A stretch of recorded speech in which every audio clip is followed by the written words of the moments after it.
તું મદન મોહનજી સિવાય કશું પણ માંગી લે. અને અહીંયા દીકરીએ જીદ કરી છે કે ના પિતાજી, મને મદન મોહન આપો, બાકીનું બધું તમારી પાસે રાખો. અને આમ જ્યારે વાત થઈ છે ત્યારે પિતાજીએ, આ રાજાજીએ, જયપુરના રાજાએ વિચાર કર્યો છે અને કીધું છે દીકરીને કે જો દીકરા, એક આપણે કામ કરીએ, હું મૂર્તિકાર પાસે, કલાકાર પાસે આવી જ બીજી 6 મૂર્તિઓ બનાવું છું અને એક મદન મોહનજી, આમ 7 મૂર્તિ તારી સામે કાલે સવારે મૂકવામાં આવશે. સવારે પરોઢીએ જ્યારે તું ઉઠીને ભગવાનની પૂજા કરવા આવશે ને ત્યારે 6 મૂર્તિ હું બનાવેલી રાખીશ અને એક મૂર્તિ મદન મોહન પોતે હશે, અસલી મૂર્તિ.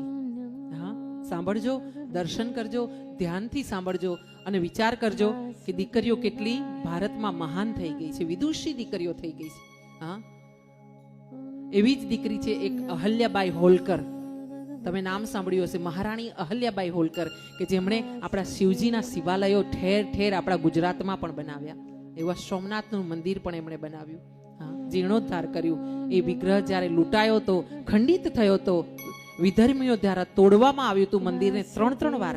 અને ત્યારે આપણા મંદિરમાં એવા મણીઓ